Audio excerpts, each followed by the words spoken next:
জীবনের ঝুঁকি নিয়ে এই প্রাণীটি তার সন্তানকে নিয়ে দেখুন এমন একটা স্থান পার হচ্ছে যেখানে প্রতিটা পদে পদে বিপদ। একটু পা পিছলে পড়ে গেলেই একদম নিচে চলে যাবে, তার ভবলীলা সাঙ্গ হয়ে যাবে।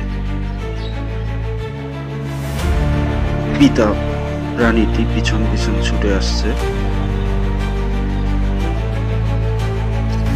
এভাবে ছুটে যাওয়ার কারণ হচ্ছে তার সন্তানকে নিরাপদ রাখা, কেননা একটি ঈগল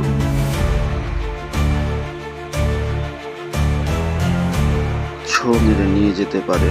সন্তানকে নিরাপদ রাখতেই একটা নিরাপদ আশ্রয় খুঁজে বেড়াচ্ছে প্রাণী দুটি। সেই সাথে তাদের খাবারের জন্য দেখুন জঙ্গলে চলে এসেছে। এই গাছের পাতা খেয়েই এরা সাধারণত বেঁচে থাকে। পরম মমতা দিয়ে আগলে রাখছে তাদের সন্তানকে। জঙ্গলের মধ্যে চলে আসছে।